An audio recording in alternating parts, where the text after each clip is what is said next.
আসসালামু আলাইকুম ভিউয়ার্স, আশা করি সবাই ভালো আছেন, সুস্থ আছেন। দেখতেছেন আমি একটা ইলেকট্রিক্যাল রুমে আছি। এখানে আমাদের দুইটা ফিশ আছে, এখানে একটা ফিশ আছে, এখানে একটা 3 পিন সকেট আছে, টোটাল 4টা। আর এখানে লাইটের অবস্থা দেখেন, এখানে দুইটা, এখানে আছে আমার দুইটা। তো এই দুইটার ভিতরে এখানে আমার বোর্ডের লাইন, এই দেখেন লাইটটা কিন্তু এই দুইটা কিন্তু অন অফ হইতেছে, দেখতেছেন অন অফ হইতেছে। কিন্তু এই সুইচটার দিকে দেখুন, এই সুইচটা কিন্তু এই দুইটাকে কন্ট্রোল করা, দেখছেন কন্ট্রোল করা।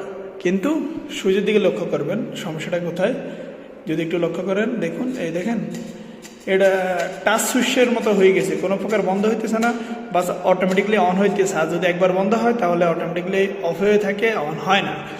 এটার মূলত একটা ডেলিকেটেড কারণ আছে, আপনার এই গ্যাং সুইচের যে নাটগুলো আছে, নাটগুলো অতিরিক্ত পরিমাণে টাইট দিবেন না। আর যদি মিডিয়াম টাইট দেওয়ার পরেও এই সমস্যাটা থাকে, ওই সুইচ থেকে বিরত থাকবেন।